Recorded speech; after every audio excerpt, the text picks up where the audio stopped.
Ellis Pinsky was just 15 years old when he executed a $24 million cryptocurrency heist. Growing up in the suburbs of New York City, Ellis enjoyed video games, a hobby that unwittingly led him to hacking. One day, during a gaming session, another player taunted him with, "How's the weather in Irvington?"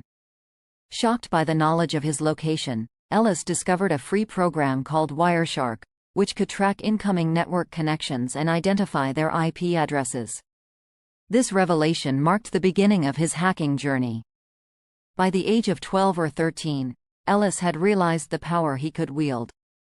Over the next few months, a fellow gamer named Furno mentored him, teaching him to track people's information online. In exchange, Ellis retrieved addresses and social security numbers.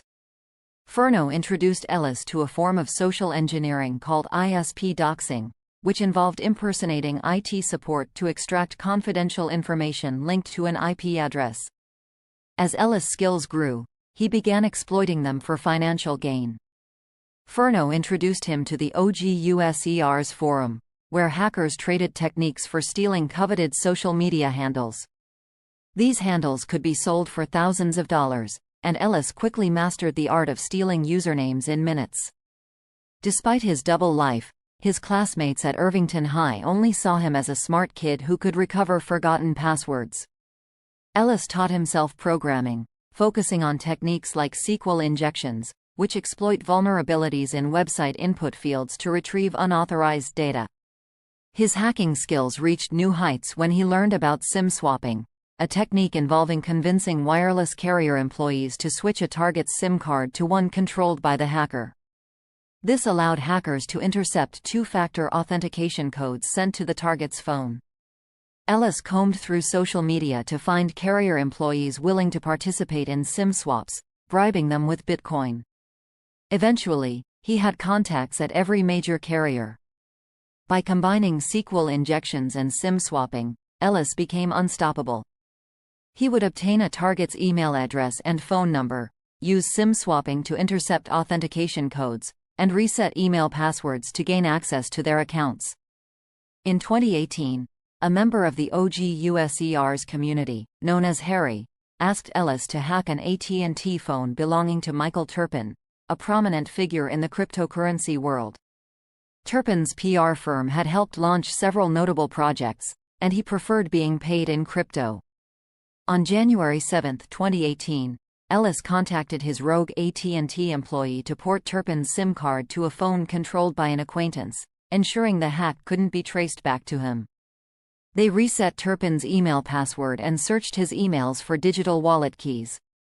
After initially finding nothing, they discovered an Outlook account with a file labeled "Keys." Inside were keys to various wallets, including one containing 3 million Triggers coins, worth over $24 million. This became the largest SIM swapping hack ever pulled off by an individual.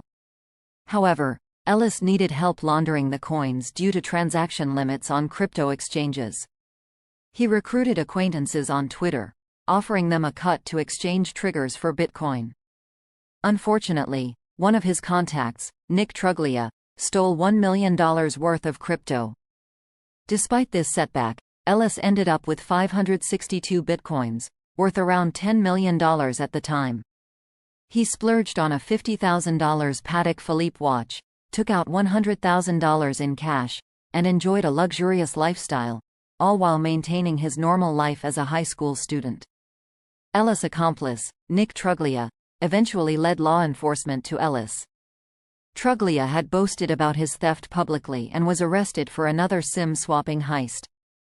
During the investigation, evidence linked him to Turpin's missing $24 million. On December 3, 2018, Ellis' mother received an email from Turpin's lawyer, accusing her son of masterminding the heist. Ellis voluntarily returned all his 562 bitcoins, the watch, and the cash, though the Bitcoin had depreciated to less than $2 million by then. Despite the notoriety, Ellis was never arrested or charged, likely due to his age. He completed high school and went on to study computer science and philosophy at NYU, graduating in May 2024. Now, he runs a software development company and is looking to work in cybersecurity, using his skills to protect against the very hacks he once perpetrated. If you need to inquire in English, please press 8. Cybersecurity is crucial, especially with the rise of spam calls and identity theft.